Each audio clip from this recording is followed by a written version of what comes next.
자, 오늘 말씀의 제목은 핵심입니다. 코어 밸류입니다. 모든 일에는 핵심이 있습니다. 공부에도 핵심이 있습니다. 공부의 핵심을 알면 공부를 쉽게 잘할 수 있습니다. 여러분들이 하고 있는 일이 있습니다. 사업이 있고 직장일도 있습니다. 그러나 그 핵심을 파악하면 그 일을 쉽게 할 수도 있고 또한 성공할 수도 있습니다. 핵심을 알면 내가 하고 있는 일의 문제를, 그 원인을 알고 또한 해결도 하게 됩니다. 그러나 핵심을 모르면 고통스럽습니다. 내가 하고 있는 일의 핵심을 모르면 시간이 낭비됩니다. 에너지가 낭비됩니다. 그리고 어려움에 빠지게 됩니다. 그러기에 제가 오늘 여러분에게 질문하고 싶은 것은, 또 우리 자신에게, 교회에게, 여러분 각자에게 질문해 보고 싶은 건 무엇이냐면, 우리가 오늘 내가 당하고 있는 일의 핵심을 알고 있는가입니다. 여러분의 인생의 핵심은 무엇입니까? 내가 하고 있는 일의 핵심은 무엇입니까? 나는 지금 어떤 밸류를, 어떤 핵심을 갖고 살아가고 있는가 질문해 봐야 한다는 말씀이 됩니다. 오늘 우리 마태복음 10장을 봤습니다. 마태복음 10장은 그 사복음서 마태복음에서 굉장히 중요한 분기점을 갖습니다. 마태복음 9장까지는 예수 그리스도의 기적과 능력이 나타납니다. 그러기에 그 성경을 읽으면서 사람들이 어떤 생각을 가질 수 있냐면, 예수를 믿음으로 우리가 기적과 능력을 얻을 수 있고 우리의 문제를 해결할 수 있다는 소망을 갖게 됩니다. 희망을 갖게 됩니다. 그러나 10장으로 넘어가면서 성경이 벼랑간 어두워집니다. 왜냐하면 예수님을 반대하는 사람들이 나타납니다. 그 반대자가 등장하면서 주님은 고난을 당하고 십자가에서 죽게 되고 부활의 사건을 겪게 된다는 말씀이 됩니다. 그러기에 10장부터가 굉장히 중요한데, 무엇을 보여주냐면 바로 복음의 핵심을 보여주는 겁니다. 복음의 핵심이 뭐고 우리의 핵심이 무엇인가? 고난과 시련 속에 있다는 겁니다. 고난과 시련과 죽음 속에서 우리의 인생의 핵심이요, 그리스도의 진리성이 나타난다는 말씀이 됩니다. 그러기에 이것이 시작되는 것이 오늘 본문입니다. 주님께서 제자들을 세상에 보내십니다. 보내시면 뭐라고 말씀하냐면, 내가 너희들을, 양과 같은 너희들 이리떼에게 보낸다고 말씀합니다. 너희들이 세상 가는데 채찍을 맞을 것이라고 그렇게 말씀합니다. 채찍을 맞습니다. 이리떼에게 갑니다. 그건 뻔한 것입니다. 죽음이 있는 겁니다. 고통이 있는 겁니다. 시련이 있는 겁니다. 그런데 그러한 자리에 핵심이 있다는 겁니다. 우리가 얻어야 될 인생의 핵심이 그 가치 속에 숨어 있다는 말씀이 됩니다. 그러기에 주님은 이리떼에게로 보내는 겁니다. 그러기에 주님께서 채찍의 자리로 우리를 보내신다는 말씀이 됩니다. 그러기에 24절의 말씀이 이렇게 시작합니다. 제자가 그 선생보다 또는 종이 그 상전보다 높지 못하나니. 자, 이 말씀은 아주 평범한 겁니다. 제자가 선생보다 똑똑하지 못합니다. 종이 주인보다 강하지 못합니다. 이건 지극히 당연하다는 겁니다. 세상의 만고불변의 법칙이 됩니다. 그런데 여기서 제자는 누구인가? 종은 누구인가? 바로 주님의 제자들이 우리를 의미합니다. 또한 선생은 누구이고, 또한 여기서 스승은 누구인가? 상전은 누구인가? 그건 바로 예수님을 의미합니다. 그런데 예수님께서 아주 파격적인 말씀을 하십니다. 25절 후반절입니다. 제자가 그 선생 같고 종이 그 상전 같으면 족하도다. 종이 그 상전 같으면 족하도다. 자, 이 말씀은 어떤 의미가 되냐면, 주님께서 너희들이 종인데 너희들이 상전같이 되라는 겁니다. 너희들이 내 제자인데 성전같이 되면, 선생같이 되면 족하다고 그렇게 말씀합니다. 다시 말씀드린다면 종이 상전의 수준이 되라는 겁니다. 제자가 선생의 수준이 되면 주님께서 기뻐하시겠다는 그런 의미가 됩니다. 여기 족한다는 단어를 썼는데 어떤 의미가 되냐면 이런 의미가 됩니다. 아버지와 아들이 말뚝을 뽑습니다. 근데 그 아들이 약해서 말뚝을 뽑지 못합니다. 그때마다 아버지가 도와주었습니다. 근데 그 어느 날 그 아들이 말뚝을 쉽게 뽑아버립니다. 아버지의 힘을 빌지 않고 뽑았다는 겁니다. 그 아들이 아버지와 같이 됐다는 겁니다. 이것이 만족입니다. 이것이 기쁨입니다. 그러니까 주님께서 지금 뭐라고 말씀하시냐면, 제자들에게 너희들이 나같이 되라는 겁니다. 종들이 주인같이 되라는 겁니다. 제자들이 성생같이 되라는 겁니다. 그것이 나에게 기쁨이요 만족이라고 그렇게 말씀합니다. 그러게 요한복음 14장 12절에 주님께서 이렇게 말씀하십니다. 너희들이 나를 믿는다면 내가 하는 일을 할 것이요 나보다 큰 일을 하게 될 것이라고 말씀합니다. 굉장히 놀라운 말씀입니다. 너희들이 나를 믿기에 내가 하는 기적과 능력도 행할 것이지만 내가 하는 이상의 더 큰 일도 너희는 하게 될 것이라고 그렇게 말씀하십니다. 이것이 주님의 만족입니다. 주님의 기쁨입니다. 그러기에 우리가 오늘 이 세상 살아가면서 주님보다 큰 일을 할 수 있다는 그 그 자신감을 가져야 됩니다. 오늘도 우리가 주님을 능가할 수 있다는 자신감을 가져야 된다는 겁니다. 그것이 교만이 아니라는 겁니다. 주님은 그것을 우리에게 원하시고 있다는 것을 분명히 말씀하고 있습니다. 이렇게 될 때 주님께서 만족하시겠다고 말씀합니다. 이것이 주님께서 우리에게 원하시는 모습이라는 겁니다. 근데 문제는 뭐냐면 세상 나가서 문제입니다. 세상 나가서 문제입니다. 오늘 주님께서 25절 후반절에 뭐라고 말씀하냐면 집주인을 바알세불이라 하였거늘 하물며 그 집 사람들이야. 자, 이 말씀 뭐냐면 세상 나가면 세상 사람들이 나를 바알세불이라고 한다는 겁니다. 그리고 너는 집종, 즉 내 제자가 됐기 때문에 그러기에 세상 사람이 너희들 뭐라고 하겠느냐. 바알세불의 졸개라고 하수인이라고 그렇게 말한다는 말씀이 됩니다. 자, 그럼 바알세불이 뭔가? 뭐 여러 가지 의미가 있습니다. 그 중에 하나가 파리라는 의미가 있습니다. 여러분, 파리가 뭐 프랑스의 수도 파리가 아니라 그 벌레, 곤충 파리입니다. 파리의 왕이라는 겁니다. 그것이 바알세불입니다. 유대인들은 양을 키울 때 가장 그 양을 키우는데 방해가 되는 그 벌레 중에 하나가 파리였습니다. 이 파리가 그 양의 코에 알을 낳습니다. 그러면 알이 구더기가 됩니다. 그리고 이것이 코를 타고 들어가서 그 양의 그 뇌 속에 들어가서 기생하게 됩니다. 그러면 그 양이 이 두통을 겪게 되고 그러면서 양이 머리를 그 나무나 바위에 치면서 양이 죽어가게 된다는 말씀이 됩니다. 그러기에 그 지방에서는 양을 키울 때 양의 머리에 파리가 싫어하는 기름을 발라주었습니다. 그러기에 지금 바알세불은 뭐냐면 이런 파리의 왕이라는 겁니다. 너희들은 그 파리 왕의 졸개라고 그렇게 말하고 있습니다. 이것이 세상이 우리를 바라보는 관점이라는 겁니다. 여러분, 이 말씀을 깊이 생각하셔야 됩니다. 오늘 세상이 우리를 어떻게 바라보고 있는가입니다. 세상이 교회를 믿는 사람을 어떻게 바라보고 있는가입니다. 세상은 똑같습니다. 변하지 않았습니다. 그러게 예수님이 십자가에 죽었는데 예수님을 파리의 왕이라고 합니다. 우리를 파리와 같은 존재로 보고 있다는 말씀이 됩니다. 물론 우리들이 교회가 이 세상에서 완벽하지 못합니다. 잘못하는 건 있다는 그 말씀이 됩니다. 그런데 오늘날 교회는, 오늘날 우리들은 세상에서 조롱받습니다. 비난받고 있다는 말씀이 됩니다. 파리와 같이 보고 있다는 겁니다. 암적인 존재라는 겁니다. 제거해버려야 된다는 겁니다. 없애버려야 된다는 그 말씀이 됩니다. 자, 제가 이렇게 말씀드리면 여러분들은 왜 그렇게 얘기하는가 그렇게 생각하십니다. 그러나 제가 이제 이렇게 설명을 드리겠습니다. 이 시대를 우리가 포스트 모더니즘이라고 합니다. 후기 근대주의라고 합니다. 이 시대의 특징은 뭐냐면 절대 가치가 없습니다. 모든 것이 상대적인 가치를 갖고 있습니다. 모든 것이 진리성을 갖고 있습니다. 사람도 진리를 갖고 있습니다. 내가 말하는 의견이 진리라고 하면 누구도 반박하지 못합니다. 이 세상의 모든 종교도 서로의 종교가 진리를 갖고 있습니다. 과학도 진리를 갖고 있다는 말씀이 됩니다. 그러기에 서로가 진리를 갖고 있습니다. 서로가 진리를 갖고 있기에 서로가 똑같습니다. 이걸 다극화 시대라고 하는데, 다극화라는 건 뭐냐면 힘이 분산된 것입니다. 너도 힘을 갖고 나도 힘을 갖고 너도 갖고 나도 같다는 겁니다. 서로가 같다는 겁니다. 서로가 같게 어떻게 해야 됩니까? 서로가 존경해야 됩니다. 서로를 존중해야 됩니다. 서로의 영역을 지켜줘야 된다는 그 말씀이 됩니다. 과거에는 그렇지 않았습니다. 중세시대 때는 교회가 힘을 갖고 있었기 때문에, 절대 권력을 갖고 있기 때문에 세상에서 교회가 어떤 그 영향을 발휘할 수가 있었습니다. 그러나 지금은 그렇지 않다는 말씀이 됩니다. 그런데 오늘날 우리들이 복음을 어떻게 전하고 있습니까? 세상에 나가서 이렇게 얘기합니다.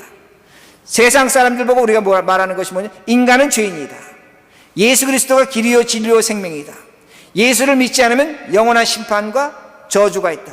그로 말미암아 영원한 생명과 천국이 있다. 그렇게 말합니다. 우리만이 절대 진리라고 말합니다. 그러니까 세상 사람들이 어떻게 얘기합니까? 편협하다고 얘기합니다.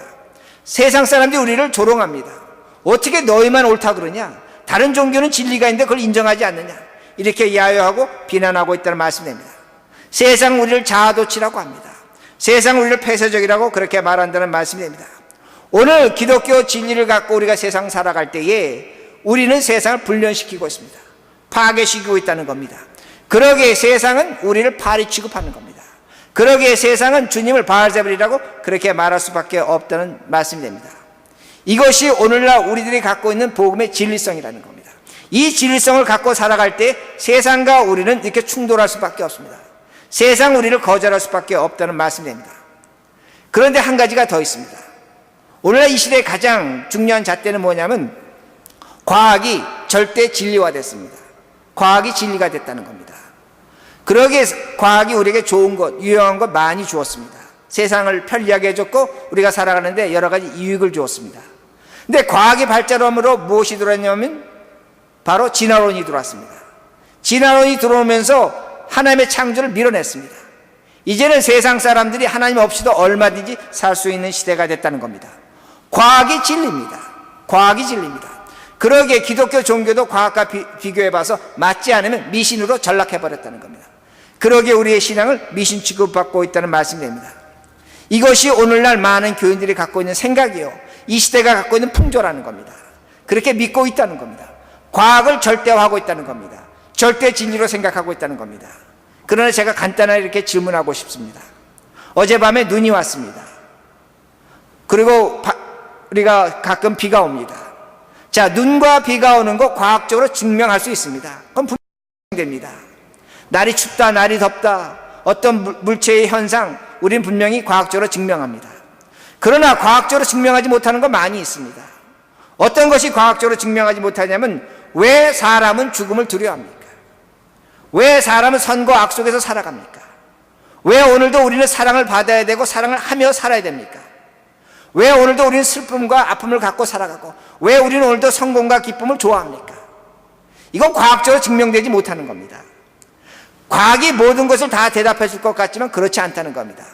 과학은 어떤 한 가지 사실을, 현상만을 이야기해 준다는 겁니다. 그런데 오늘날 우리 자녀들은, 오늘날 많은 예수 믿는 사람들은 이 과학이 절대 진리화됐다는 말씀입니다. 그러기에 기독교 신앙을 박멸해야 된다는 겁니다. 파괴와 같다는 겁니다. 더 이상 필요하지 않다고 그렇게 말합니다. 그러므로 주님은 2000년 전에 분명히 말씀하십니다. 너희들이 세상에 나가는데, 세상에 보내는데 양떼들을 이리떼에게 보낸다는 겁니다. 세상은 너희들을 죽일 거라고 그렇게 말씀합니다. 세상은 너에게 채찍질할 것이라고 분명히 가르쳐 주셨다는 말씀입니다. 이것이 우리의 현실이라는 겁니다. 그러므로 26절에 주님께서 분명히 말씀하십니다. 그런즉 저희를 두려워하지 말라. 두려워하지 말라는 겁니다. 그 이유가 26절 후반절인데 이렇게 말씀이 있습니다. 감추인 것이 드러나지 않을 것이 없고 숨은 것이 알려지지 않을 것이 없느니라. 자, 뭐라고 말씀하냐면 과학 좋다는 겁니다. 이 세상에 지식 좋다는 겁니다. 이 세상에 어떤 것 다 좋다는 겁니다. 그러나 명명백백하게 드러날 때가 있는데 그때가 언제냐? 바로 죽음의 자리라는 겁니다. 그때에는 모든 것이 뚜렷하게 판결된다고 분명히 말씀합니다. 죽음에서 하나님의 힘이 나타난다는 겁니다. 이 세상은 분명히 세상의 것으로 살아갈 수 있을 것 같습니다. 그러나 죽음 앞에서 이 세상의 모든 힘이 사라진다는 말씀입니다. 하나님의 힘이 있다는 말씀입니다. 그 하나님의 힘을 우리가 알고 있는가 합니다. 그 힘을 갖고 살면 오늘 이 시대를 이기는 것이고 우리가 또한 죽음 너머의 세계를 바라볼 수 있다는 말씀이 됩니다. 자, 그러면 그것이 무엇인가입니다. 제가 이렇게 예를 들어드리겠습니다. 여러분들이 최근에 영화 레미라자브를 아마 많이 보셨을 겁니다. 그 영화를 보고 많은 사람들이 감동합니다. 그 영화를 보고 많은 사람들이 참 좋은 것이다, 우리도 저렇게 살면 좋겠다, 그렇게 이야기하고 있다는 겁니다. 왜 그 영화 좋아합니까? 줄거리는 간단합니다. 잘못을 이해하는 용서가 있습니다. 용서받았습니다. 용서받은 그 사람이 그 용서를 받고 새롭게 변화됩니다. 변화된 그 사람이 자신을 희생합니다. 그 희생을 통해서 깊은 사랑이 나타납니다. 아름다운 인간관계가 나타납니다. 또한 그 영화 속에는 집요한 잘못된 것으로 한 사람을 괴롭힙니다. 그러나 그것을 갖고 고통당하는 한 인간의 모습도 보여주고 있다는 겁니다. 영화가 뭘 보여주고 있는가 합니다. 사랑을 보여주고 있습니다. 희생을 보여주고 있습니다. 인내를 보여주고 있습니다. 인간이 가져야 될 아름다운 가치관을 보여주고 있다는 겁니다. 우리 모두가 그 영화를 보면서 그렇게 살기를 원합니다. 그렇게 살기를 갈망하고 있다는 겁니다. 그 영화를 보고 위로를 받았습니다. 왜 사람이 그렇게 살아야 되는가? 왜 그것을 보고 우리가 위로를 받아야 되는가? 다른 것이 아니라는 겁니다. 인간 내면의 깊은 힘은 무엇이냐면 사랑이라는 겁니다. 용서라는 겁니다. 이해라는 겁니다. 오늘도 이 세상에 과학의 힘이 있는 것 같고 지식의 힘이 있는 것 같고 세상 힘이 우리를 지배하는 것 같지만 그것이 아니라는 겁니다. 인간 본연 속에 숨어있는 그 힘이 우리에게 있다는 걸 분명히 보여주고 있습니다. 그러기에 그 영화를 좋아하는 겁니다. 이것이 어디서 나타난 겁니까? 바로 하나님이 우리를 사랑하셔서 그의 아들을 십자가에 희생시킨 하나님의 사랑이 있다는 겁니다. 예수 그리스도가 우리를 사랑하셔서 자신의 모든 것을 바치시며 십자가에 죽으신 사랑이 있다는 겁니다. 오늘도 성령 하나님께서 인내하시면서 우리를 기다려 주십니다.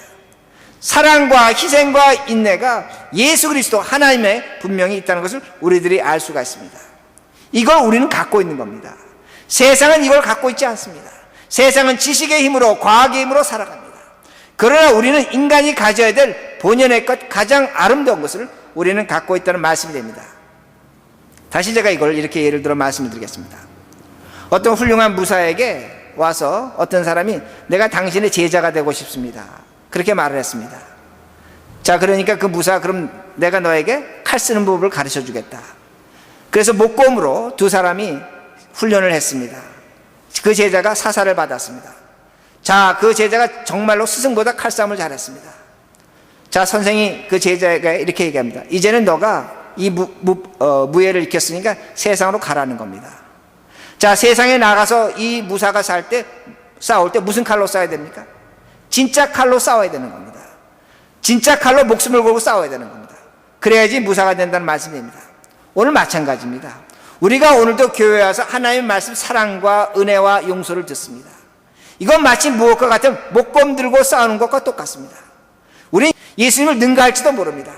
그러나 우리가 이 칼을 갖고 세상 나가 싸울 때 진짜 칼로 싸우는 겁니다. 내 목숨 걸고 싸우는 겁니다.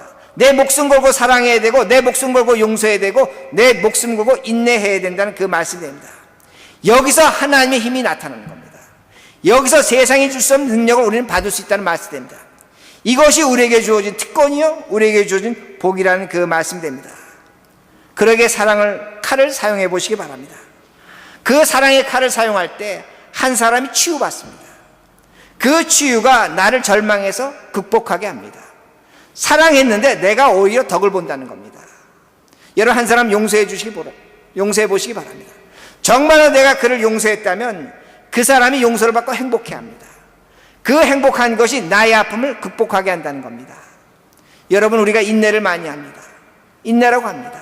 가장 필요한 건 이 시대에 살아갈 때 인내일지도 모릅니다. 인내할 때에 그 인내가 한 사람이 사람 되게 만드는 겁니다. 그때 우리에게 깊은 보람이 찾아오는 겁니다. 그 보람은 이 세상의 무엇과도 바꿀 수 없다는 말씀입니다.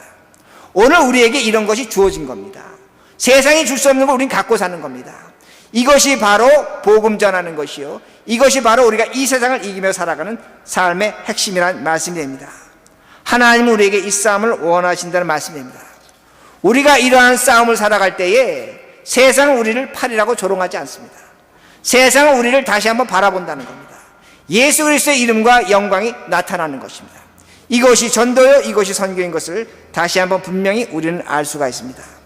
그러기 27절에 이렇게 말씀합니다. 내가 너희에게 어두운 것을 이루는 것을 광명한 데서 말하며 너희가 귓속으로 듣는 것을 집 위에서 전파리라. 자, 주님께서 말씀하시는 건데, 이제 너희가 이 복음을 알았느냐? 그렇다면 나는 지금 너에게 귓속에서 말하고 어두운 데서 말하지만 너는 밝은 데 가서 지붕에 올라가서 외치라고 그렇게 말씀합니다. 자, 그럼 외치는 그 내용이 무엇인가? 그 이유가 28절에 나옵니다.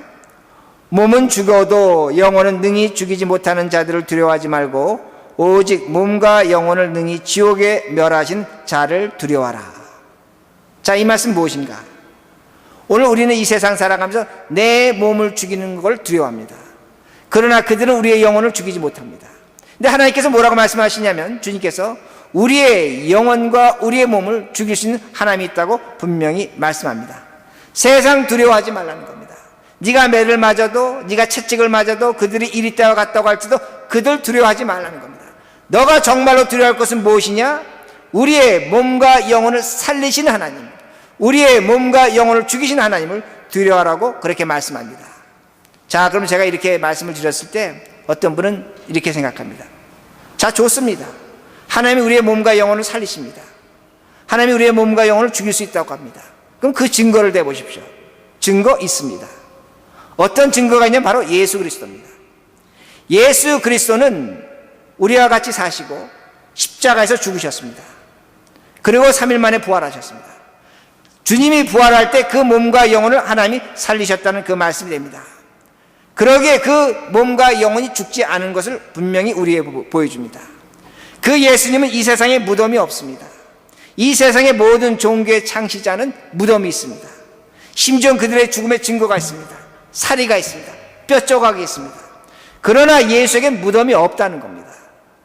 어떤 의미가 되냐면 그는 분명히 죽었습니다. 그러나 하나님께서 그의 몸과 영혼을 살리셨습니다. 그가 몸과 영혼이 사는 것이 우리 신앙의 핵심이라는 겁니다. 그러기에 우리는 몸과 영혼이 죽지 않는다고 분명히 신앙으로 고백하고 있습니다. 주님의 무덤이 없다는 겁니다. 그러기에 제가 여러분에게 다시 한번 말씀드립니다. 우리에게 영원한 천국이 있다. 생명이 있다. 이것이 잘못된 겁니다. 세상은 이것을 보고 광신자라고 합니다. 세상은 이걸 보고 미쳤다고 합니다. 세상은 우리에게 편협하다고 얘기합니다. 어떻게 너희만 예수 믿고 너희만 천당 가냐? 증거가 뭐냐? 예수에게는 무덤이 없다는 겁니다. 이것이 우리의 증거요, 우리의 신앙의 고백이라는 그 말씀이 됩니다. 그러기에 이것이 우리의 삶의 핵심이라는 말씀이 됩니다. 많은 분들이 아이폰 씁니다. 아이패드 쓰십니다. 자, 그런데 얼마 전에 제가 신문 보니까 애플의 주식이 굉장히 떨어졌습니다. 심지어는 그 스탁마켓에서 거래하다 중단했습니다. 왜 그랬을까요? 제품이 나빠졌습니까? 그렇지 않습니다. 지금도 최고입니다. 단 한 가지 이유입니다. 애플의 핵심인 스티브 잡스가 죽었습니다. 언젠간 애플도 사라질 것입니다. 절대로 영원하지 않습니다. 그러나 우리의 핵심 예수 그리스도는 십자가에서 죽고 부활하셨습니다. 그의 무덤이 없다는 겁니다. 여러분에겐 영원한 생명과 천국이 주어지고 있습니다. 여러분이 믿든 안 믿든 상관없다는 겁니다. 그리스도가 살아 계신다는 겁니다. 이것이 우리의 신앙의 고백이요, 우리의 믿음이란 그 말씀이 됩니다. 그러기에 우리의 몸과 영혼도 분명히 영원하게 될 것이라는 말씀이 됩니다. 그러기에 29절 31절에 이렇게 말씀이 나옵니다. 참새 2마리가 한 아스라론에 팔리지 않느냐? 그러나 너희 아버지께서 허락하지 아니하시면 그 하나도 땅에 떨어지지 아니하리라. 너에게는 머리털까지 세신 바 되었나니 두려워하지 말라. 너희는 많은 참새보다 귀하니라. 자, 하나님께서 우리에게 영원한 생명을 주셨습니다. 천국을 주셨습니다. 분명히 우리는 믿고 확신합니다. 그러면 그걸로 주시는 것을 끝나는가? 그렇지 않습니다. 지금 뭐라고 말씀하시냐면 참새 한 마리가 땅에 떨어지는 것도 내가 허락해 떨어진다는 겁니다. 너희는 참새보다 귀하다고 말씀하십니다. 근데 이 말씀 중간에 어떤 말씀이 있냐면 하나님께서 우리의 머리털을 세신 바 되었다고 그렇게 말씀합니다. 자, 이 말씀이 무엇인가입니다. 이 말씀이 참새 사이의 중간에 있기 때문입니다. 자, 우리가 하루에 머리털이 한 50개 정도 빠진다고 합니다. 어떤 분은 더 빠지겠죠?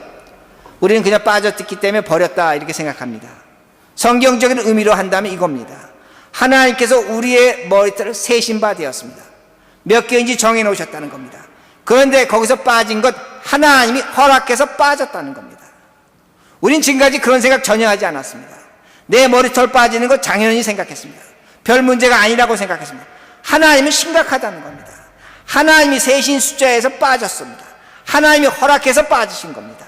다시 말씀드린다면 하나님은 우리에게 머리털 하나 떨어진 것까지도 세신 바 되었고 하나님의 허락으로 가능하다는 것을 분명히 말씀합니다. 이것이 하나님의 사랑이라는 겁니다. 이 사랑을 지금 여러분이 어떻게 받아들이겠느냐? 나는 오늘도 머리카락 하나 빠진 거 별거 생각하는 걸로 생각하지만 하나님은 관심 있게 보고 있다는 겁니다. 허락해주면 빠진다는 겁니다. 이 사랑을 여러분 어떻게 받아들이시겠습니까? 자, 이렇게 하나 예를 들고 말씀을 마치겠습니다. 저 뉴욕에 봄날이 돼서 이제 그 길거리에서 한 거지가 동냥을 하고 있었습니다. 동냥을 하고 있는데 목에다 무슨 팻말을 걸었냐면 I'm blind. 나는 장님입니다. 앞을 보지 못합니다. 그러니까 이런 거죠. 저를 불쌍히 여겨주시고 저에게 적선을 좀 해주십시오. 깡통을 앞에 놓고 지금 그렇게 적선을 하고 있었습니다. 근데 사람들이 별로 도와주질 않았습니다. 근데 한 사람이 그걸 보고 있다가 뭔가를 다시 써서 가서 그 사람이 갖고 있던 그 I'm blind라는 걸 빼고 그가 쓴 글을 다시 목에 걸어 주었습니다. 근데 그때부터 그 깡통 속에 동전이 떨어지기 시작합니다. 돈이 금세 채워졌다는 겁니다. 왜 그런가? 편말을 이렇게 바꿔주었습니다. Spring is coming soon, but I cannot see. 봄은 오고 있습니다. 그런데 나는 볼 수 없습니다. 그렇게 글자를 바꿔주었습니다. 자, 왜 사람들이 동전을 던지기 시작했습니까? 왜 사람들이 그에게 돈을 주었습니까? 다른 것이 아닙니다. 동정을 구한 것이 아닙니다. 중요한 거면 동정을 구한 것이 아니라 사람들의 마음을 움직였다는 겁니다. 이게 중요한 겁니다. 봄은 오고 있습니다. 당신에게 나에게 봄은 오고 있습니다. 당신은 이 봄을 봅니다. 나는 보지 못합니다. 그것 때문에 사람의 마음이 움직였다는 말씀입니다. 오늘 하나님의 사랑이 우리에게 있습니다. 우리의 머리털 하나도 하나님이 허락하셔야 빠지는 겁니다. 그 하나님의 사랑이 오늘 우리에게 어떻게 대답하고 어떻게 보응할 것인가, 다른 것이 아닙니다. 오늘 우리들이 하나님께 감동을 드려야 됩니다. 오늘 우리들이 하나님께 기쁨을 드려야 됩니다. 이제는 하나님 믿으면서 저를 불쌍히 여겨주십시오. 저를 동정해 주십시오. 그런 것도 필요할 것입니다. 그러나 더 중요한 건 무엇이냐면 하나님을 감동시켜야 된다는 겁니다. 하나님께 기쁨을 드려야 된다는 겁니다. 하나님께 영광을 드려야 된다는 겁니다. 그러니까 주님께서 말씀하신 겁니다. 어떤 말씀을 하셨냐면 몸과 영혼을 살리신 우리 하나님, 우리 주님께서 말씀하신 겁니다.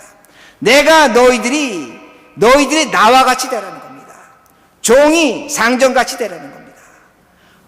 제자가 스승같이 되라는 겁니다. 이것이 나의 기쁨이라는 겁니다. 왜 내가 너에게 생명을 주었고 왜 너에게 영원한 하늘나라를 주었는가? 오늘 이 땅의 삶을 살아가면서 너희들이 나보다 큰 자가 되라는 겁니다. 내가 한 일보다 더 큰 일도 너희가 할 수 있다는 겁니다. 그러기에 주님께서 오늘 우리에게 요구하십니다. 우리가 하나님의 사랑을 받고 있다면 이제는 그 영원한 천국과 생명을 가진 자로서 하나님께 감동을 드려야 됩니다. 기쁨을 드려야 됩니다. 하나님께서 우리의 것을 채워주실 것입니다. 우리에게 새로운 하나님의 역사가 나타날 것입니다. 이 말씀을 들으시고 하나님의 사랑에 반응하시는 우리 모두가 되기를 간절히 바랍니다.